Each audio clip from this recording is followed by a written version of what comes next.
with David Marquez, and that's the whole NWA tie and NWA tie and Championship Wrestling from Hollywood. But as Vanessa would say, let's put a pin in it because everyone, would you please welcome to the Putting You Over podcast, standing for drag, pro wrestling, and the pursuit of glamour, the Glamazon, Pollo Del Mar! Under ovation. Thank you. You're welcome. That was done by I guess we can call him our announcer, Ryan Romano. Our hype man. Yeah, the definite hype man. Yeah, for sure. You can hear me. You can hear me fine and everything. I can. Can you hear me? Yeah, I can hear you. Would it be better if I was turned sideways? No, you're fine. You're good just the way you are. Just the way you are. That's what I've been told. The voice you hear is Vanessa. She is the voice inside my head, and wouldn't want to do the show without her. Thanks for giving us your time tonight. And yeah, thanks for having me. Yeah, anytime. It was funny how this came about too, because I was watching WrestleMania weekend, Effie's Big Gay Brunch. Yeah, you were there. No better host. I certainly was. No better host. Like this, but I was there. Well, I mean, partially like this, but not. But I was there. Yeah. Yeah. And yeah, we have pictures of Pollo Del Mar. Whoops, wrong button. This button right there. Wrong pronunciation. I'm gonna have to. Yes. Don't make me. Can you? Pollo, Vanessa. Told you it wasn't.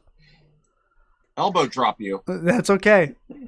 I will sell it. Don't worry. I will sell it. You'll sell the elbow drop? I will sell that elbow drop all day.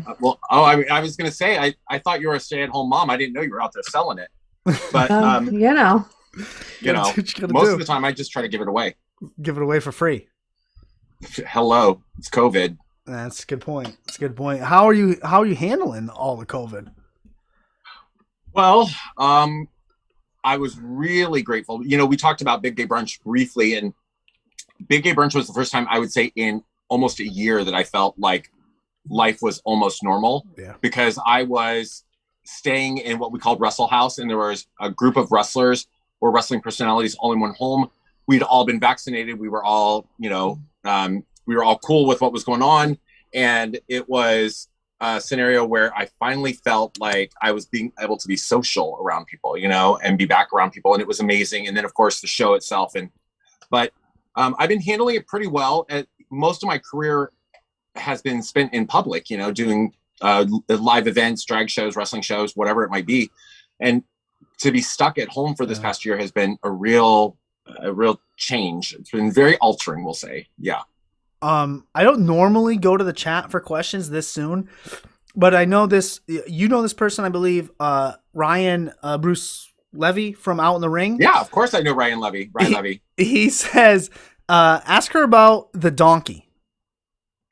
Yeah, so he texted me. So Ryan Levy is the producer of an upcoming documentary film that's going to be coming out, hopefully, fingers crossed, everyone, this year. It was supposed to come out last year, and because of COVID, it just could not. It's called Out in the Ring, and it's actually a documentary film that traces the history and influence of LGBTQ people in the world of professional wrestling. And I was very surprised a number of years ago when he contacted me very, very early on in my kind of tenure as a personality in the world of wrestling to be part of that documentary. And he told me he was going to tell everybody that I did a donkey show and with members of the San Francisco 49ers. It was a group of guys from the 49ers and a donkey, apparently, in this fantasy that he came up with. And I told him that, to be honest, nobody was going to be surprised about the donkey because we all know that I'm a little bit into ass play. But the fact was that people would be surprised about the football players because I really don't like sports. And I think he told me a couple things because we've had him on the show talking about the documentary, and so I gave him a heads up that you're going to be on. He let me know that you were the 53rd. You're the reigning 53rd Empress of San Francisco, which according to him makes you drag royalty. So I was drag royalty before that. Yes. But yeah. And what was the other thing? Oh, your piece in the Huffington Post, eternalized homophobia kept you from doing what you fell in love with. Yeah, that's the name of it. So you go ahead. So there are two elements to that. First of all, I'm no longer the reigning Empress of San Francisco. We're all the way up to number 56 now. When Rye first met me, I was the reigning Empress of San Francisco. And for those who are watching who may not be familiar with that, the Imperial Court Council of San Francisco is a 56-year-old nonprofit organization, and it's the second oldest existing LGBTQ nonprofit organization in the world. And it started here in San Francisco and has spread globally. And worldwide, we raise hundreds of thousands of dollars every year for different charitable organizations. In 2018, 2019, when I was the reigning Empress, our group raised over $136,000 for local charities. So I was very proud of that work. But I was drag royalty, in my mind at least, well before then. Way before that. And the other part of it is, for 7 years, I contributed to the Huffington Post, and I was a celebrity interviewer. I would interview people like Kelly Clarkson or Lady Gaga, Katy Perry, things like that, under the persona of Pollo Del Mar. And then somewhere along the line, my love for professional wrestling sort of reared its head again. It had never been pushed aside, but I'd never really contemplated the idea of combining that persona or personality with professional wrestling as a journalist. And I usually wrote under that name, the stage name. And so after a little bit of time of thinking about it, I just started, what the hell, why not? So I started interviewing professional wrestlers, and many of those, I was at the time, and possibly still the only person for a number of years who covered professional wrestling on Huffington Post for their sports column. And that's actually how it led me into the world of professional wrestling, because one of the people I contacted to set up an interview with was a local promoter named Butch Hoff here in San Francisco. And he invited me to be part of his small wrestling organization. But from that stemmed this very personal essay that I wrote for Huffington Post. And it's probably the single most widely read article I've ever done, and probably the most personal article that I've done in that capacity, where I talked about how as a child I was in love with wrestling, but as I grew to understand myself as a gay man, it felt, for example, that I just wasn't welcome in that environment. So that dream got put on hold for a really long time. And it speaks to something that I strongly believe in, that's that the only thing standing between us and our dreams is whatever bullshit story we tell ourselves in our head over and over to perpetuate that. And at some point in time, you have to be adult enough to challenge those thoughts and say, like, well, who says that that's not possible? Who says it's impossible for a gay man to pursue a love of professional wrestling? Who says, that who I am doesn't allow me to do anything? And the predominantly the only person that says that to me is me. Right. So I wrote that article and published it, and it really began this huge domino effect, because tons of people I would never thought would take notice of that messaged me, like getting messages from mutual friends to say, like, Billy Corgan read this article and was really moved by it, or getting called by the producer for Austin Idol's podcast and being invited on as a guest because I mentioned how Austin Idol had made me fall in love with wrestling. So that it was really instrumental in my career. One of my dogs has gone out a window and is now trapped outside and is barking. Go get the dog. I'm gonna go let him in. Go ahead. The utmost of professionalism. That's all right. That's awesome. And I read that, Vanessa. I read that article, and it was very personal. It was very. I could feel the passion. Like it was interesting. It was a really good read.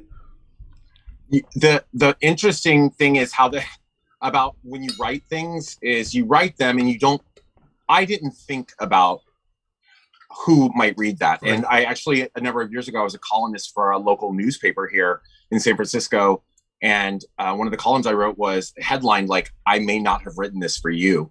And what I meant by that is that when I write things, I don't think about who will read them, because if you start to overthink who might see this and what messages are going to send or whatever, the authenticity gets ripped away, because you start to do that natural human thing, which is to try to save face, to try to look good, to whatever. And sometimes raw emotion is what people are able to connect with, right? And so with that particular article, I wrote it, and then in the moment it had this flood of outcomes. And then recently it got shared again. And one of the things it mentioned in it is that as a young kid, there was a point in time when I remember I was in 5th grade. My family was extremely, extremely poor. And that year, we weren't always poor, but that year we were specifically very poor. My dad had lost his job. And one of the only things that he was able to afford to get me for Christmas that year was a copy of Pro Wrestling Illustrated. Yeah. And I read that magazine cover to cover. I couldn't tell you. I would guess hundreds of times. And I'm talking down to the fact that in the back of those old issues of Pro Wrestling Illustrated, I don't know about the current ones, but there would be like very small font encapsulating what was in the previous issues. Like Hulk Hogan talks about his WWE title, Ric Flair, whatever. And I would even read those. I had those memorized. And I talked about how as a kid, I would write these articles and send them off to like Pro Wrestling Illustrated and all these places. And Pro Wrestling Illustrated saw that, started following me on Twitter and direct messaged me. So it hasn't come to pass yet, but there's a strong possibility that in the future, I could actually get to live the dream of contributing to Pro Wrestling Illustrated too. So mind continually blown. That is insane. At 5. So you fell in love with wrestling at a very young age, like a lot of us. What 8. I was 8. You were 8. What was it? What do you remember specifically? Like maybe the moment or the aha moment or whatever? Yeah, I mean, I really, in that actual article on Huffington Post, I talk about that because, for me, my family was very aware, we'll say, that I was very different early on. I mean, the Wonder Woman shirt is a real reflection of what was going on at the time, because when I would say the year before I fell in love with wrestling, the only thing that I asked for Christmas was a Wonder Woman doll. And my dad was not thrilled, number one. And then number two, that particular toy was like the hottest item at that year's Christmas. So it was sold out and they had to travel the entire state. Everybody in the family, I didn't know this at the time, but everybody in the family was looking for this damn doll, which ultimately I did get. But so they were very aware that things were different with me, and they would try all of these things. I had karate lessons, Boy Scouts. We tried Little League. I mean, you name it, they tried it. And I was just like, nah, I'm not into this. So I think for my family, it was like this last grasp at heterosexuality. And they, my grandfather and I sat down to watch wrestling on a old black and white TV. And it was a very local production based out of Fort Wayne, Indiana. And the very first thing I saw on that show was Austin Idol taking on Jerry the King Lawler. And the moment I saw Austin Idol, I was taken with wrestling. He was the ultimate showman. He was also very handsome, very attractive, but like very colorful, all of these things.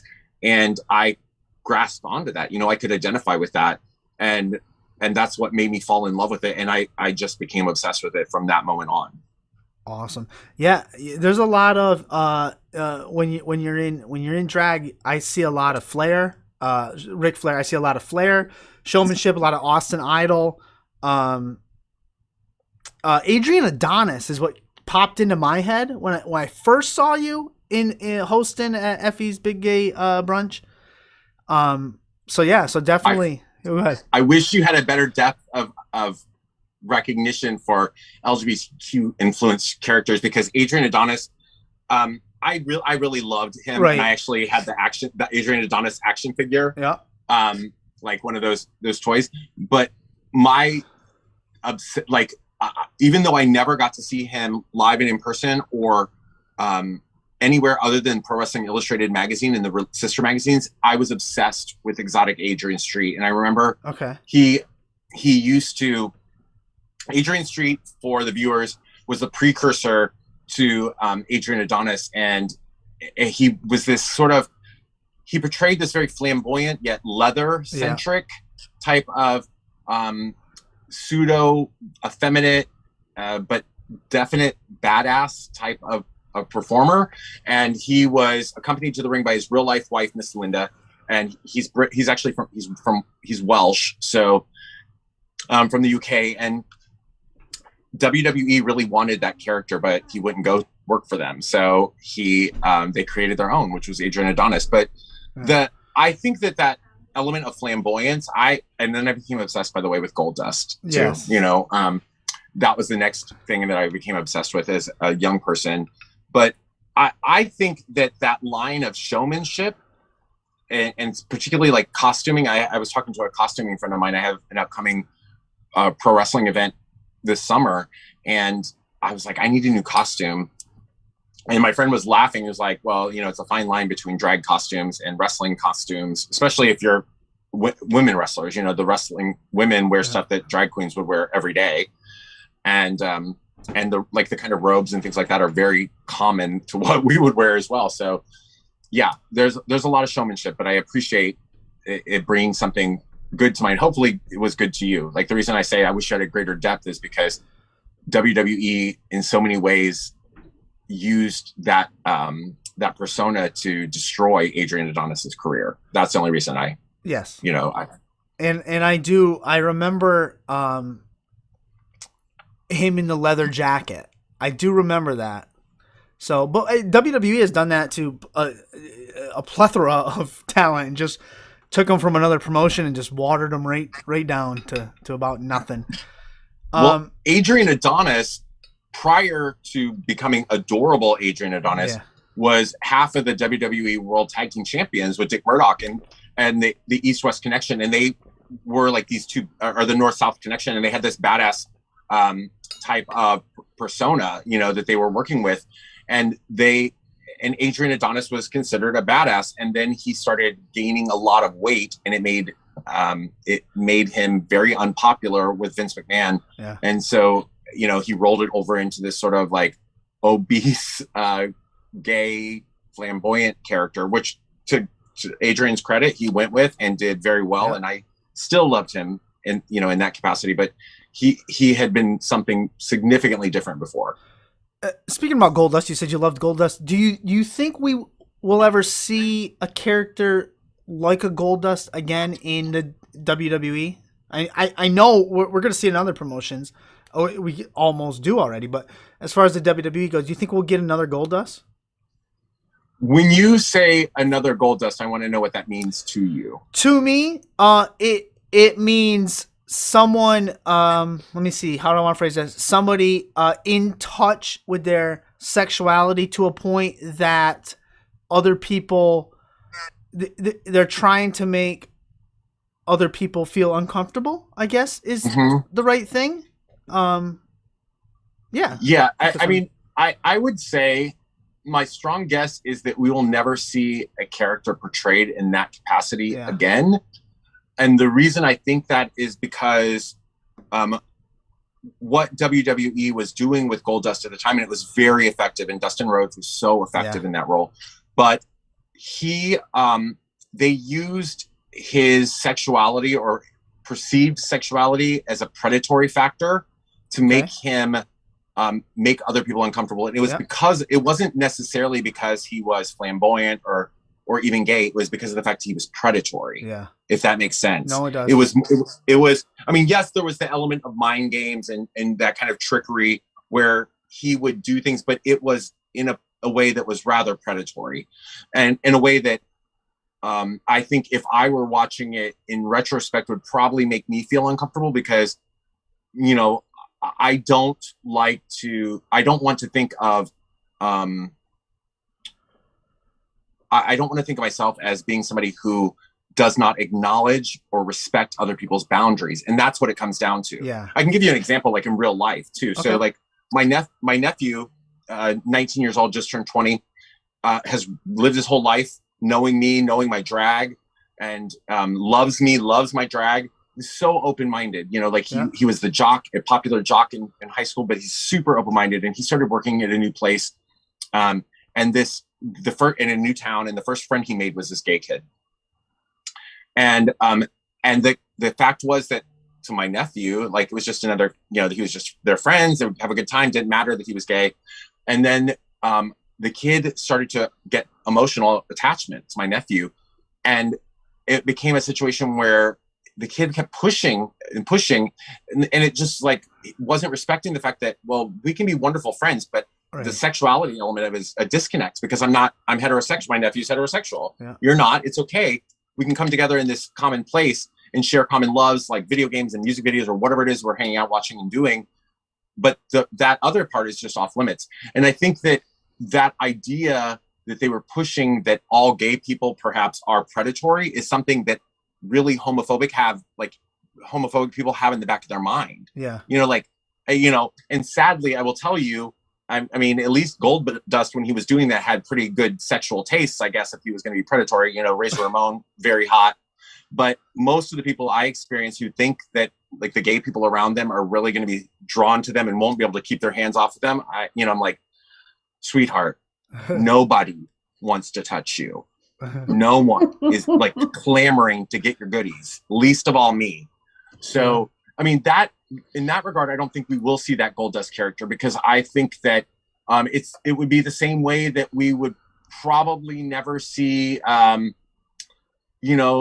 a Samoan character portrayed as like the wild savage from the wilderness, or we would never see, any of the African-American wrestlers that were treated so poorly in the 80s specifically and into the 90s. And sometimes, I'll be honest, still to this day, some of the stuff that someone else is writing for African-American people makes me scratch my head. And I do agree, because I think we are making strides. And continue to make strides. And that's something that I took away from Effie's Big Gay Brunch. You're trailblazing. Effie is as well. Alley Cat, different. I heard you say it in a podcast I listened to today. Just different sectors, maybe, I guess. I don't. That might not be the right word. But you're trailblazing a path for the LGBTQ community, to maybe children. An 8-year-old now might be more willing to, I guess, come out. You're trailblazing. You're making it easier, I guess, is what I'm trying to say. It's certainly not me. I think that it's. Well, you're one of them, yeah. I think that, I'm a drop in the bucket. There are people who are so much more visible, but what I would say is my hope is that things like Effie's Big Gay Brunch, or things that are not quite as that extreme. The fact that, Sunny Kiss is on AEW Dynamite, and Nyla Rose is on AEW Dynamite and is a women's champion. And,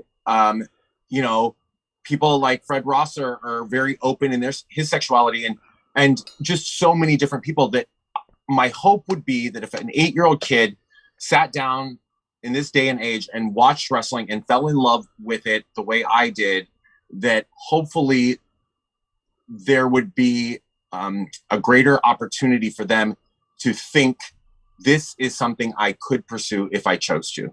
There's nothing that's stopping me from this. My sexuality is the least of my concerns. My physical ability is going to be far outweigh my sexuality, whether or not I'm a success at this. Right.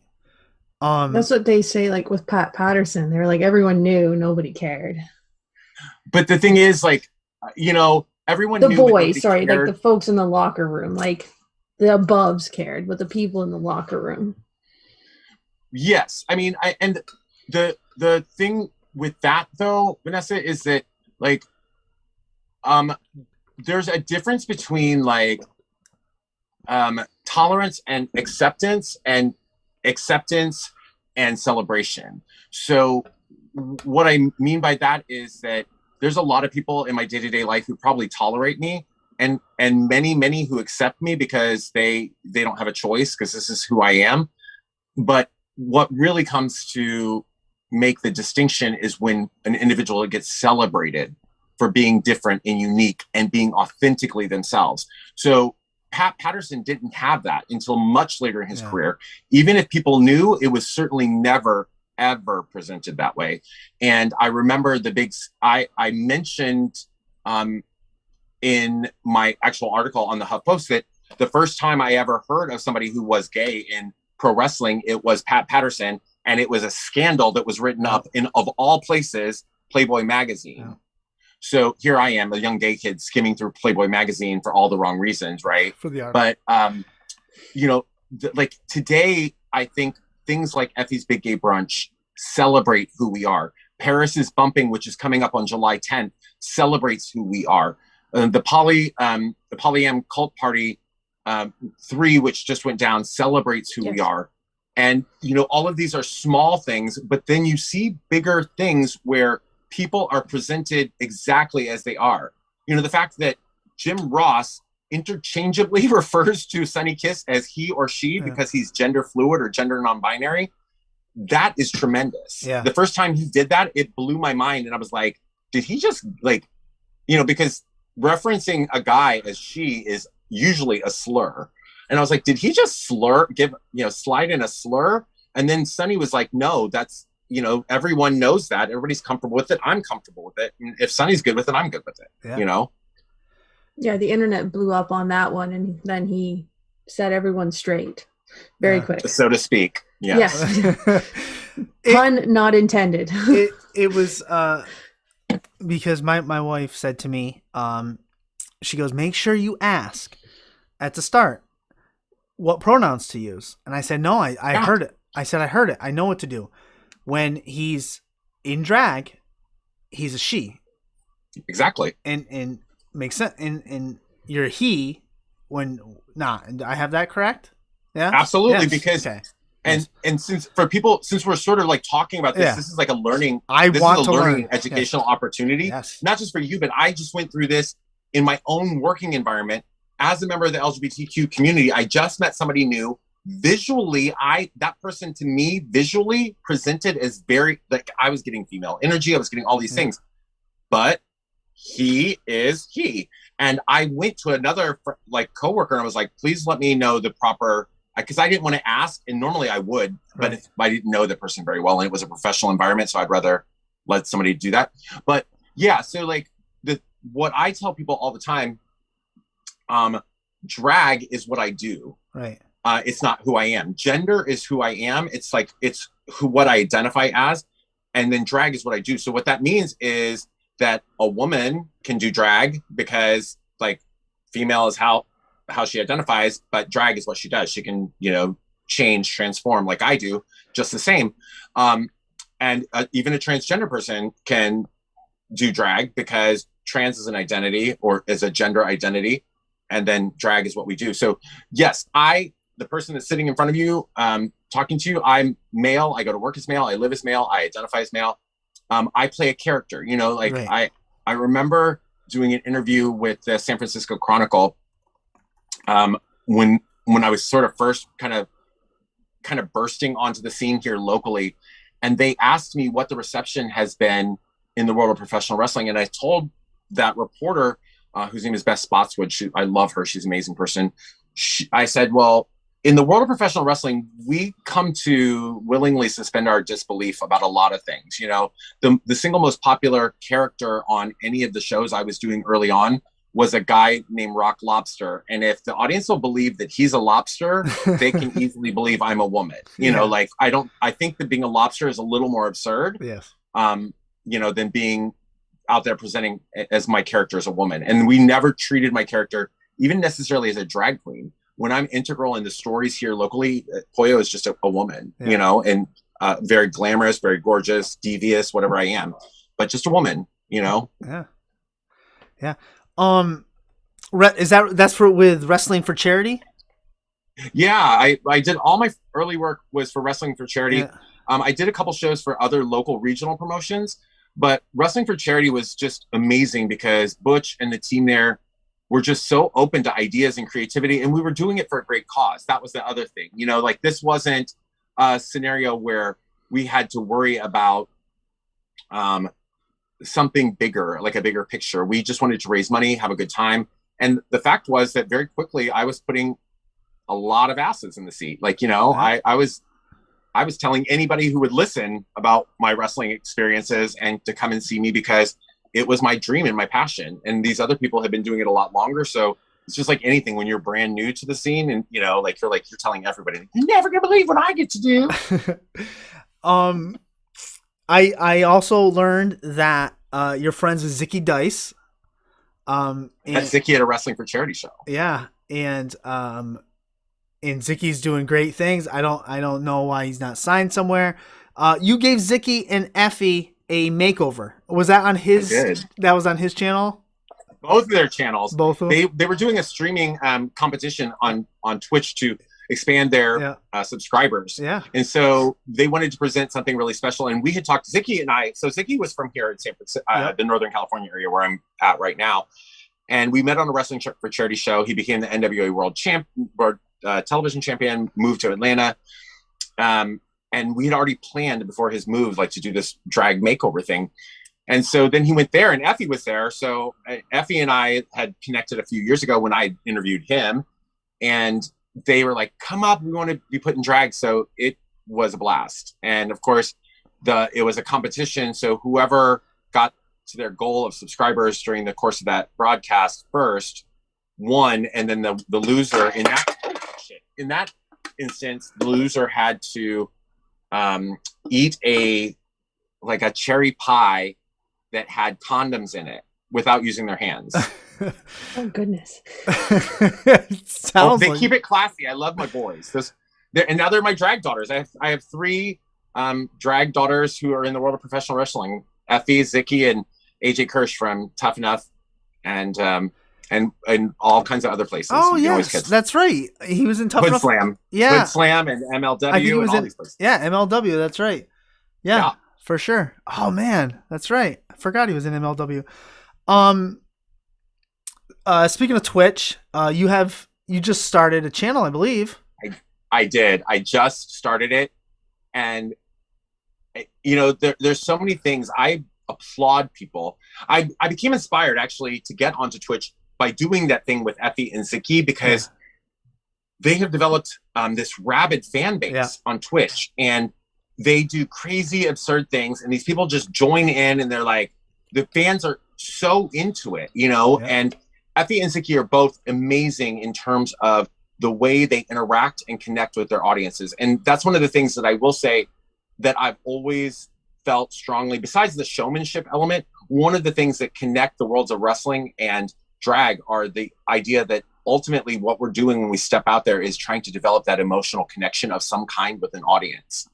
And of course, put on a show and entertain, but they have done this amazingly good job of connecting to these audiences that are rabid fan bases. So after doing that, I was like, I want a fan base like that. I want people to watch me eat a condom out of a cherry pie, without your hands. I just joined. Yes. I just joined. And that link, we got the link in the chat here. It's up underneath your little web player there. I saw you were doing some watch alongs, but the coolest thing, and I want to show it to my daughters because I have 3 and they're all into makeup and they don't know any. Plus they're I don't know. They're 12, 8, and 4. But they try to do makeup all the time. And I was talking to Vanessa, and Vanessa wants makeup tips. So that's why we're tuning in.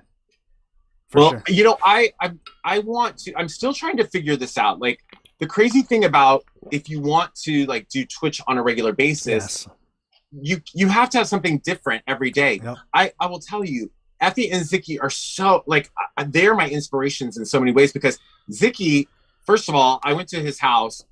P.S. He lives like he's the world television champion, even though he's not, because his place is enormous. It's like a mansion.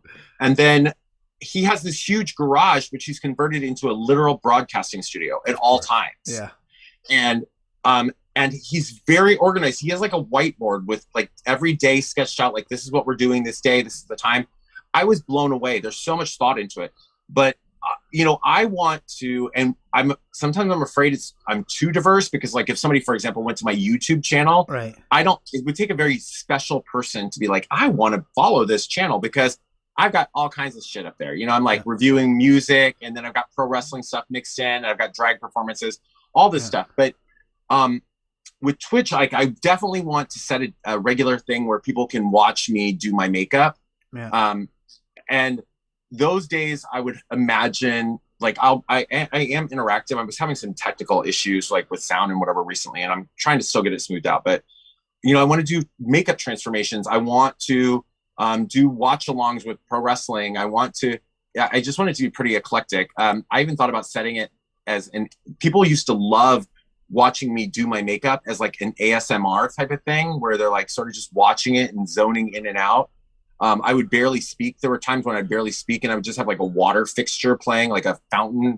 One person was like, I thought the toilet was running. I was like, you're a bitch, but whatever. Like it can be really soothing, because for me, doing makeup is like a meditation time anyway. But I'm still trying to figure out all the things I want to do on there and how to do it and the technicalities, but it'll iron itself out as a following begins to grow. I started with like obviously 0 followers, and then I had 4, and I was celebrating 4 followers for like a good 2 days. And now I'm up to like a whopping 24, I think. So I'm guessing that once you just get rolling and sort of figure it out, the people do come.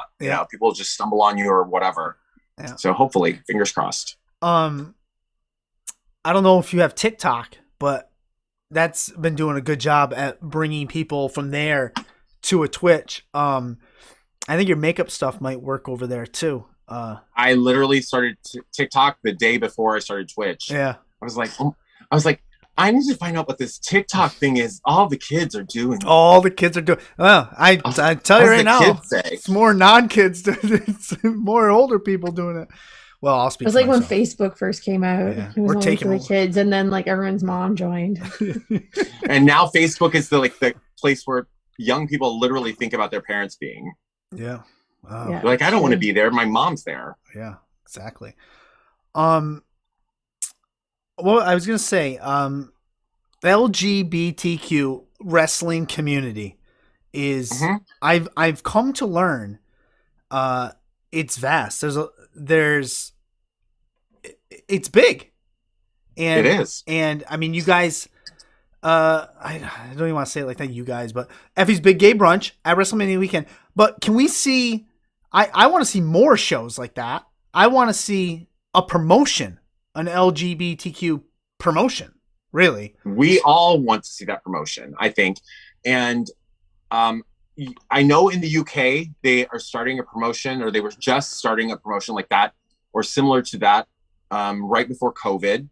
I think that I don't know about how routinely or regularly these things are. We have to remember that we as fans and audience members, and even myself as a occasional participant, I participated one time, y'all. I'm not like being there every one time. But there's a financial element that goes into that. And so for those things to begin to move forward, audiences need to show up. Yeah. And I think that we would all love to see that kind of a promotion where people are allowed to be themselves, and one of the things I think that would really benefit that, and that we've gotten to see on shows like Polyam Cult Party and Big Gay Brunch, and we will see at Paris is Bumping on July 10th, is that, and Fearless, which is coming this summer to Las Vegas as well, promoted by the Dark Sheik, who promotes Hood Slam here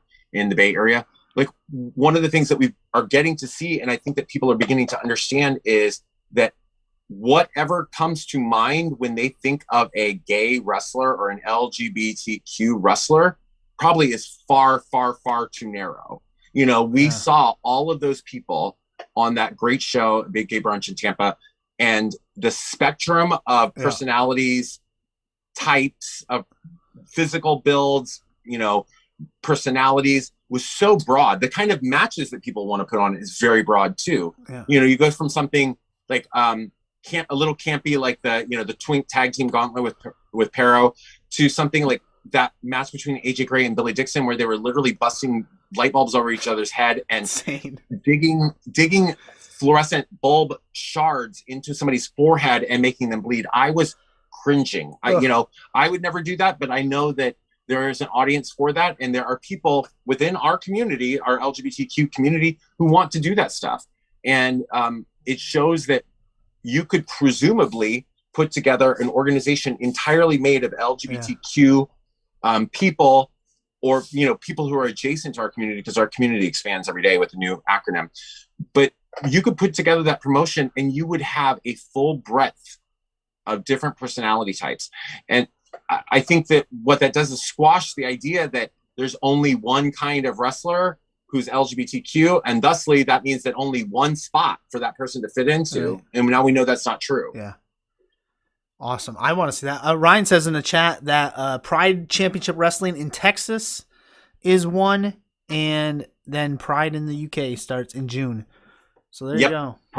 Awesome. Pride in UK and Pride Texas has been around a little bit longer than Pride UK, and I'm not sure that they are connected, but the Pride UK one I knew was coming. They were really heavily promoting sort of a big launch for that, and then COVID hit. Yeah. So my hope is that when things begin to open back up, we have a lot of opportunities. And, on Twitter, I did mention that one of the things I wanted to talk about on here, and to you and to anybody who's watching or listening, is really ties to that idea that you said about like the LGBTQ community within the world of professional wrestling is so vast. And when I started down this crazy journey, I fell into it, at a very late age. Yeah. It fell into my lap and it returned to me, and it reignited this passion and dream that I had. And for me, that dream was really this idea of getting to live that fantasy of being in the world of professional wrestling and not feeling, and just getting to live something that I thought was not possible for me. Really, that's what it was initially about.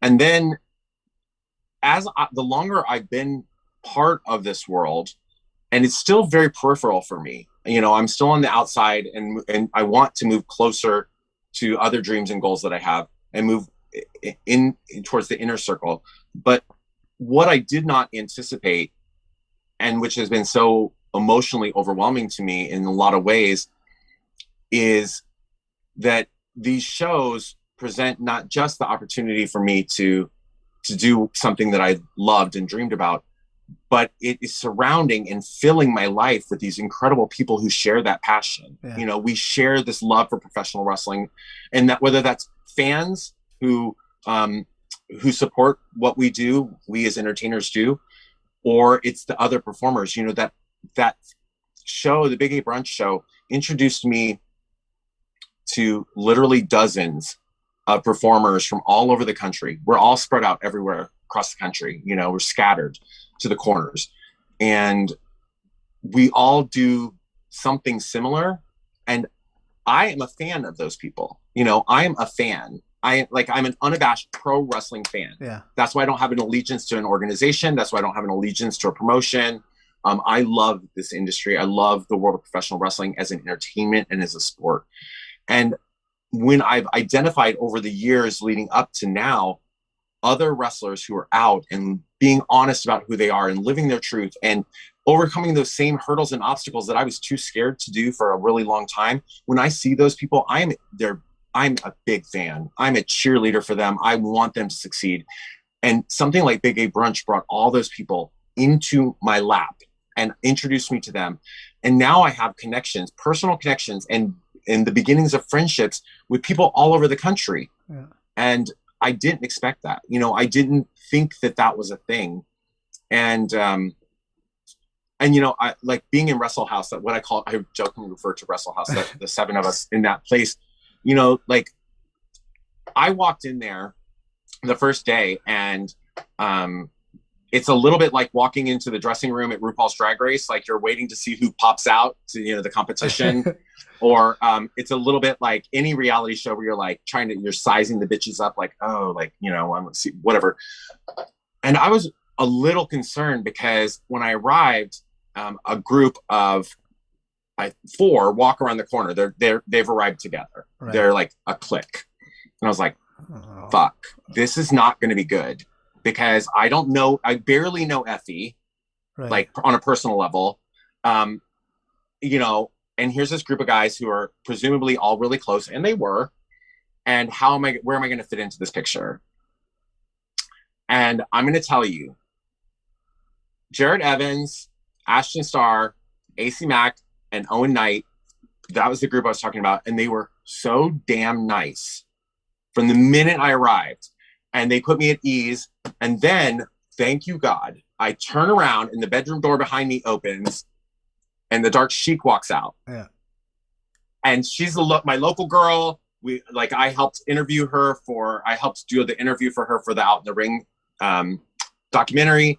She and I saw each other, and I think we were both thinking the same thing. We are fucked. We do not know shit about anybody else here. We ran to each other like we were sisters and clutched each other. And I spent the weekend with her, and then MV Young and Effie were the last two in our house. But after that weekend, I just felt really like I loved those people. You know what I mean? Yeah. It was such a shared bond because we knew that we were all there coming from wherever we come from. And quite often being the only gay one or one of a handful of gay ones on our show.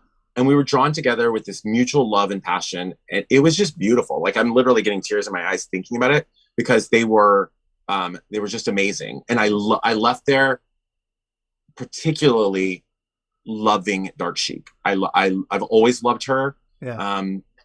I love what she does with Hood Slam, which is the most creative pro wrestling you will ever see. I love the vision that she has. I love her tenacity for living her authentic truth. And not only just, being a trans woman, but being Iranian, like there's not that many, she was forced into this gimmick of being like this evil sheik because they didn't know, nobody knew what else to do with an Iranian. So, and now if you need a trans Iranian woman who can kick some serious ass and steal a show, Dark Chic's your girl. Book her. Dark Chic. Book the Dark Chic. We'll get those t-shirts out. So what's on the horizon? You talked about this July 10th show. What else you got going down? So I'm actually not doing July 10th. Paris is Bumping. I'm not doing that show. Okay. I'm not on that show, but I definitely am going to talk it up because like I already told you, I'm a mad cheerleader for these people. I want Billy Dixon and his posse up in the Northeast. I want Washington Heights and all those folks. I want them to succeed. I think that's really important to note. Like, we're not competing with each other. No, none of us are competing with each other. We all bring something so special to the table that any promotion would be very lucky to have any one of us. I know that there's talk. I'm not sure that I can really say it. I have two shows that I'm going to be doing at the end of July, or at the end of June rather, the way it looks right now.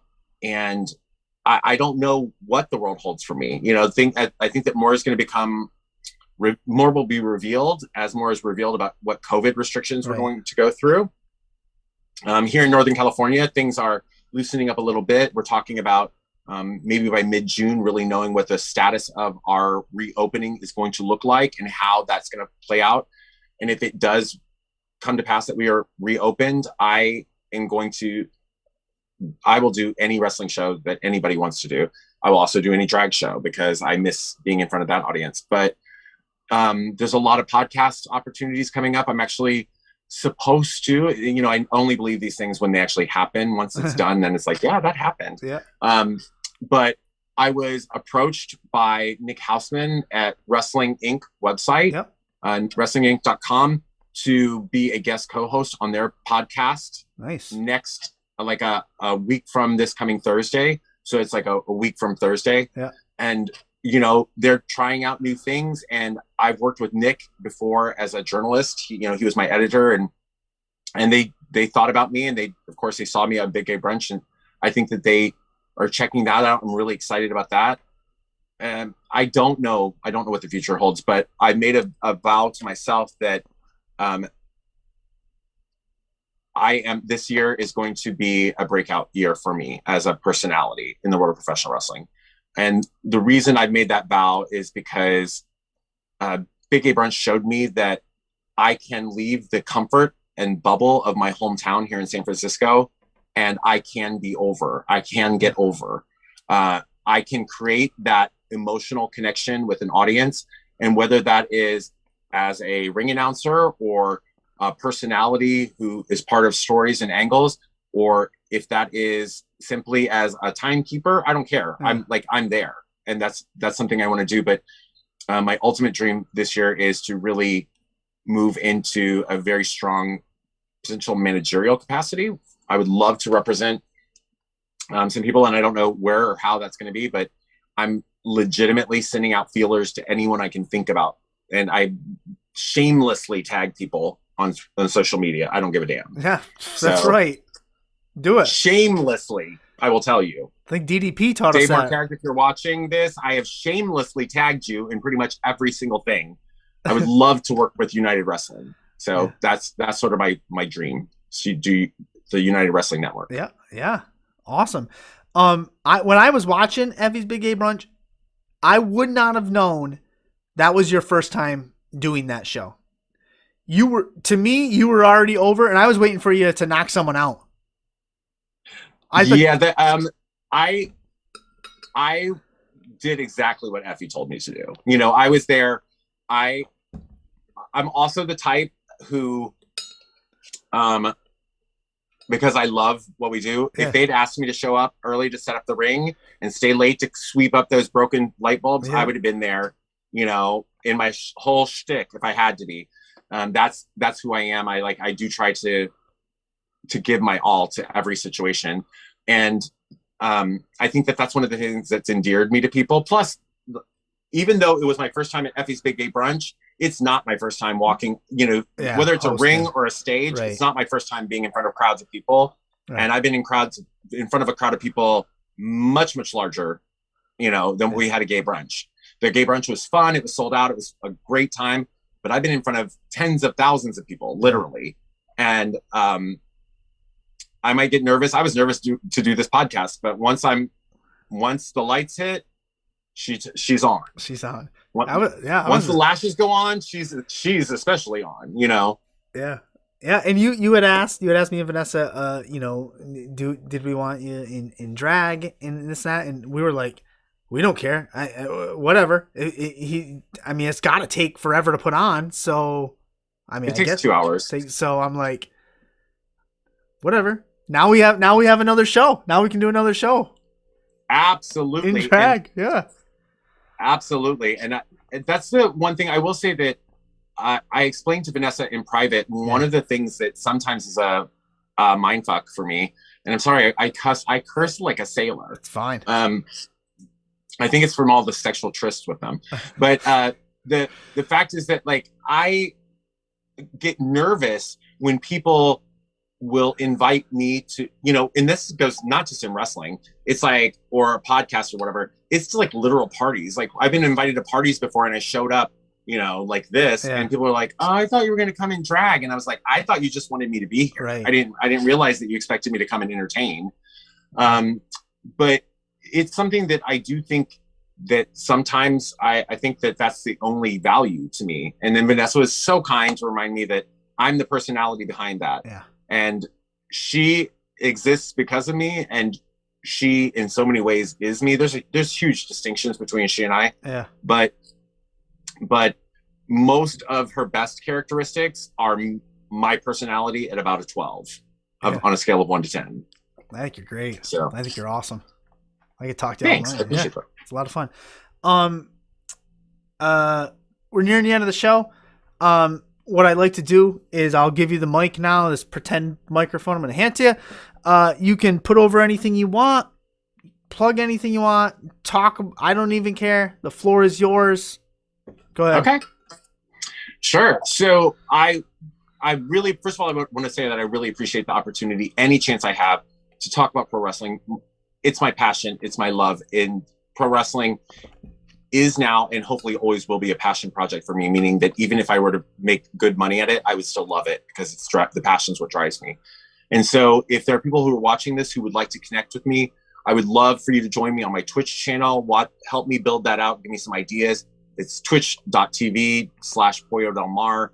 Follow me on Instagram. I do a lot of stuff on Instagram Live and things of that nature. That one's Instagram.com/Pollo Del Mar fans.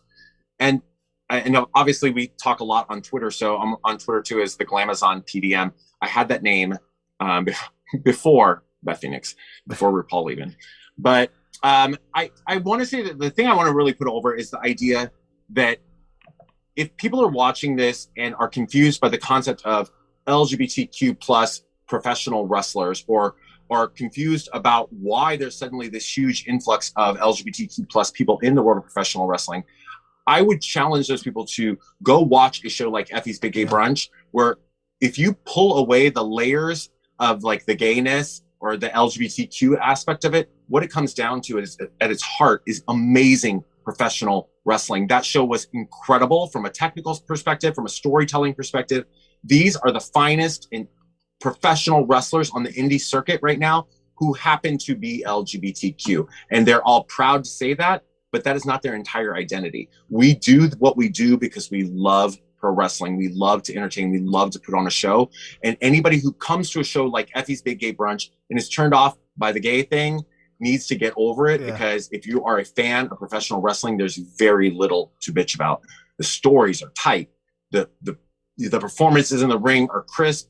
They're good. These are people who could be working for any major company, and any major company would be smart to sign them, because they not only bring that passion that we all know from working on the indie circuit, but they bring that desire to really take their craft to the next level. And I'm super excited to be part of this wildly diverse family of people that span across not only our country, but I've, going back to the Out in the Ring thing, we did this fundraising event for that documentary, and I met LGBTQ people and entertainers from all around the world. And it was incredible. So we're this huge family that I'm super grateful to be part of. And I applaud you and appreciate what you've done, just bringing me on, letting me hype up, not myself, just as much as what it is we as a group are doing, because I just mind blown constantly that I get to be part of it.